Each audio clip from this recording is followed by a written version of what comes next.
विज्ञान उपचारात्मक शिक्षण कार्य पुस्तिका कक्षा 9 को कंटिन्यू करते हुए अब आज हम कार्यपत्रक 7 व 8 का अध्ययन करेंगे। विषय वस्तु वही चलेगी, जीवन की मूलभूत इकाई और अधिगम बिंदु हैं पादप कोशिका व जंतु कोशिका को समझ पाएंगे। संदर्भ कक्षा 8 अध्याय 8, कक्षा 9 अध्याय 5। इसका पहला प्रश्न है, पादप कोशिका व जंतु कोशिका में कोशिकांगों की उपस्थिति अनुपस्थिति के आधार पर विभेद कीजिए। मतलब कोशिकांग, पादप कोशिका व जंतु कोशिका दोनों में कौन से कोशिकांग उपस्थित हैं या अनुपस्थित हैं, उसके आधार पर अंतर स्पष्ट करना है। अब इसमें क्रम संख्या, फिर कोशिका का भाग दिया हुआ है, पादप कोशिका और ये जंतु कोशिका। अब कोशिका का भाग में पहला है कोशिका झिल्ली। कोशिका झिल्ली जो पादप कोशिका में भी बाहर की तरफ उपस्थित होती है।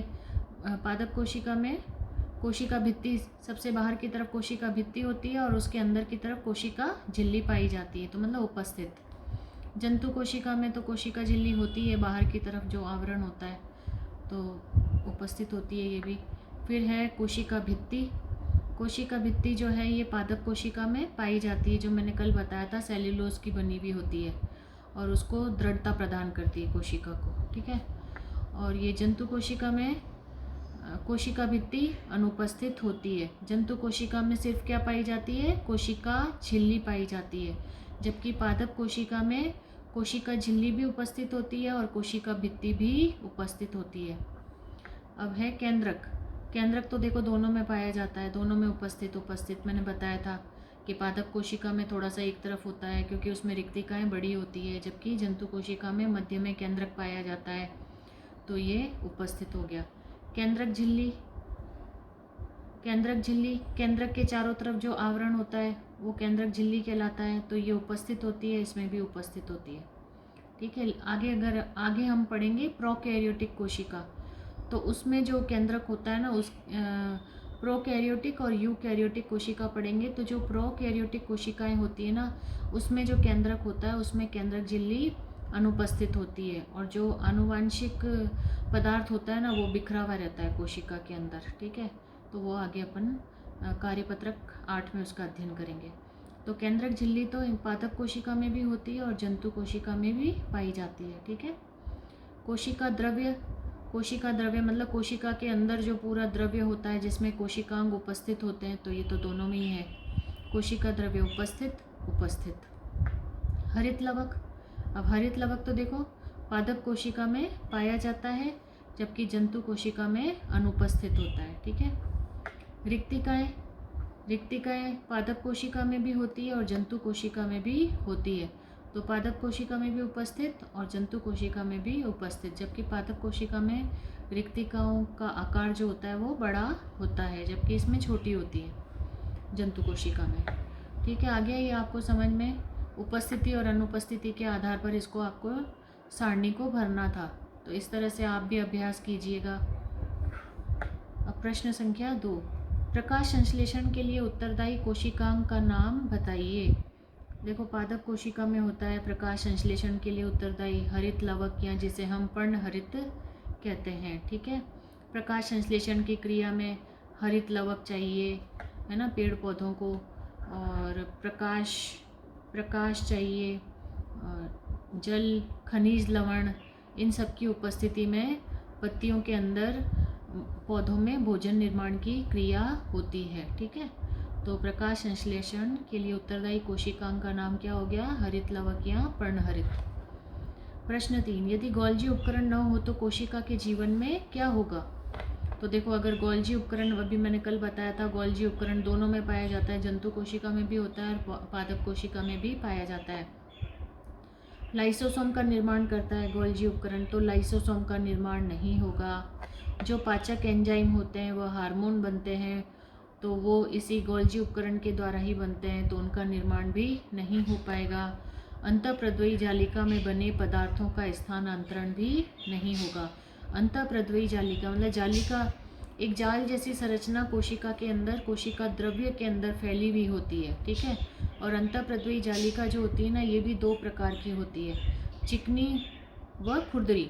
जो खुरदरी होती है ना अंतःप्रद्रवी जालिका, उस पर तो राइबोसोम पाए जाते हैं, जबकि जो चिकनी अंतःप्रद्रवी जालिका होती है उस पर राइबोसोम नहीं पाए जाते, इसलिए वो चिकनी कहलाती है। ठीक है, तो यदि गोल्जी उपकरण न हो तो कोशिका के जीवन में क्या होगा, तो लाइसोसोम का निर्माण नहीं होगा, वही आत्मघाती थैली की जिसकी मैंने बात की थी, एक बार वापस थोड़ा सा बता देती हूँ।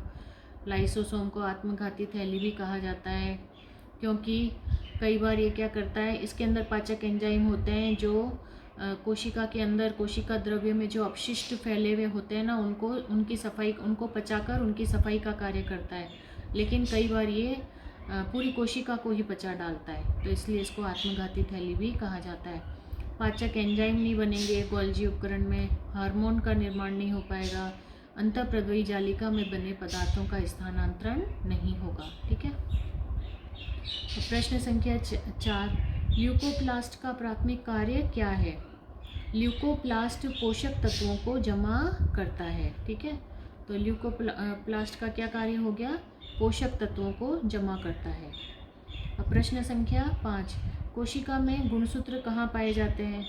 बताइए, आपको केंद्रक में पाए जाते हैं। ठीक है, गुणसूत्रों पर मैंने बताया था जीन पाए जाते हैं। जीन की खोज एक महान वैज्ञानिक मेंडल ने जीन की खोज की थी, और ये जीन जो होते हैं ना, ये आनुवांशिक गुणों के वाहक होते हैं। मतलब एक पीढ़ी से, माता पिता से संतति के अंदर जो लक्षण जाते हैं ना, वो जीन के द्वारा ही जाते हैं। ठीक है, अब प्रश्न संख्या 6, पर्ण की कोशिकाओं में हरा रंग किस वर्णक के कारण होता है?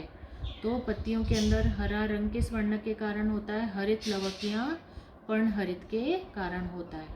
तो ये कार्यपत्रक आज हमारा पूर्ण हो गया। ठीक है, अब कार्यपत्रक 8 को हम देखते हैं, इसका आज हम अध्ययन करते हैं। ठीक है, अब इसकी भी विषय वस्तु वही हो गई, जीवन की मूलभूत इकाई। अधिगम बिंदु हो गया प्रोकैरियोटिक कोशिका व यूकैरियोटिक कोशिका में विभेद। अब ये देखो नई चीज आ गई, प्रोकैरियोटिक और यूकैरियोटिक कोशिका। तो देखो दोनों में क्या अंतर है? पहली बात तो हमें देखना है कि प्रोकैरियोटिक कोशिका क्या होती है। तो देखो प्रोकैरियोटिक कोशिका जो होती है ना, उसके अंदर जो केंद्रक होता है, ये जैसे ये मान लो केंद्रक है ना, तो केंद्रक के चारों तरफ आपको बताया था कि क्या होती है, केंद्रक झिल्ली होती है ना। तो इस प्रोकैरियोटिक कोशिका के अंदर केंद्रक जो होता है ना, उसके चारों तरफ झिल्ली अनुपस्थित होती है। तो इसलिए इसके अंदर का जो क्रोमेटिन पदार्थ होता है ना, वो यहाँ पर बिखरा हुआ रहता है, कोशिका द्रव्य के अंदर बिखरा हुआ रहता है। ठीक है, तो बस यही अंतर है। और यूकैरियोटिक में क्या होता है, केंद्रक के चारों तरफ एक प्रॉपर केंद्रक झिल्ली पाई जाती है। तो ये दोनों में अंतर हो गया। और जैसे प्रोकैरियोटिक का उदाहरण हो गया कोशिका का बैक्टीरिया, जैसा कि ये चित्र में दिए हुए आपके, ये जंतु कोशिका, ये तो यूकैरियोटिक में आती है। ठीक है, ये जंतु कोशिका। और प्रोकैरियोटिक में ये क्या आते हैं, जीवाणु आते हैं। ठीक है, सूक्ष्म जीव, वही जीवाणु वगैरह। अब देखो इसका चित्र दिया हुआ है जीवाणु का। जीवाणु के चारों तरफ भी ये कोशिका झिल्ली है, कोशिका भित्ति भी है। ठीक है, और इसका जो ये बाहरी है ना, ये कैप्सूल कहलाता है, बाहरी आवरण। ये फ्लैजेला होता है। फ्लैजेला ये धागे के समान संरचनाएं होती है, जिससे कि ये हवा में, पानी में तैरते रहते हैं। ठीक है, इसमें भी माइटोकॉन्ड्रिया होता है, कोशिका द्रव्य होता है, राइबोसोम होते हैं। ये गुणसूत्र देखो, अब देखो केंद्रक है ही नहीं इसमें, क्योंकि केंद्रक क्यों नहीं है, स्पष्ट केंद्रक क्यों नहीं है, क्योंकि उसके चारों तरफ झिल्ली नहीं है, झिल्ली से बंधा हुआ नहीं है, तो स्पष्ट इसमें केंद्रक नहीं है।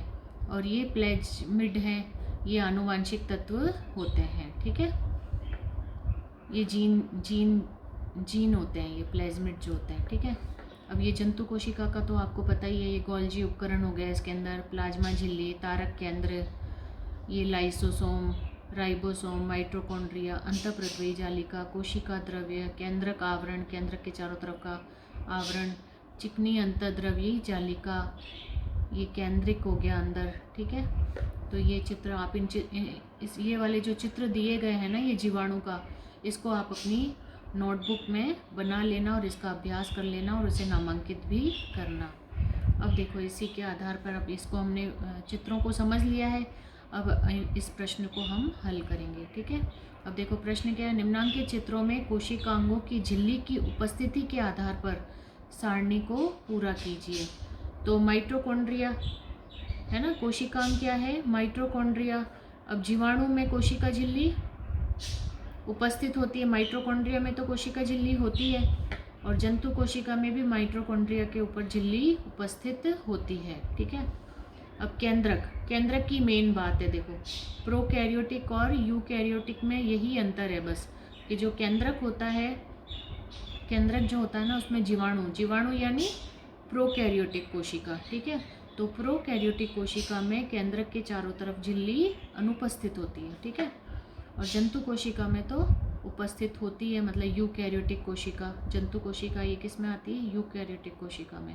तो समझ में आ गया, केंद्रक के चारों तरफ जीवाणु में झिल्ली अनुपस्थित होती है, जबकि जंतु कोशिका में केंद्रक के चारों ओर झिल्ली उपस्थित होती है। ठीक है, ये हो गया। अब प्रश्न संख्या 2, वे कोशिकाएं जिनमें केंद्रकीय पदार्थ केंद्रक झिल्ली विहीन होता है उन्हें किस श्रेणी में रखा जाता है। अब आपको ये प्रश्न समझ में आ गया होगा। देखो प्रोकैरियोटिक कोशिका, मतलब प्रोकैरियोटिक कोशिका में जो केंद्रक होता है ना, केंद्रक के चारों तरफ केंद्रक झिल्ली नहीं पाई जाती है। ठीक है, तो उसे हम क्या कहते हैं, प्रोकैरियोटिक कोशिका कहते हैं। प्रश्न 3 है, झिल्ली युक्त कोशिकांगों वाली कोशिकाओं को क्या कहते हैं, तो उसे हम क्या कहते हैं, यूकैरियोटिक कोशिका कहते हैं। प्रश्न संख्या 4, प्रोकैरियोटिक कोशिका व यूकैरियोटिक कोशिका वाले सजीवों के दो उदाहरण दीजिए। तो प्रोकैरियोटिक कोशिका, इसके उदाहरण हो गए जीवाणु और नीले हरे शैवाल। ठीक है, प्रोकैरियोटिक कोशिका के दो उदाहरण क्या हो गए, जीवाणु और नीले हरे शैवाल। और यूकैरियोटिक कोशिका, इसके उदाहरण हो गए प्याज की झिल्ली। ठीक है, प्याज की झिल्ली जो अपन ने सबसे पहला वाला जो कार्यपत्रक हल किया था उसके अंदर था प्याज की झिल्ली, उसमें बीच में केंद्रक दिया हुआ था, उसके चारों तरफ केंद्रक झिल्ली उपस्थित थी।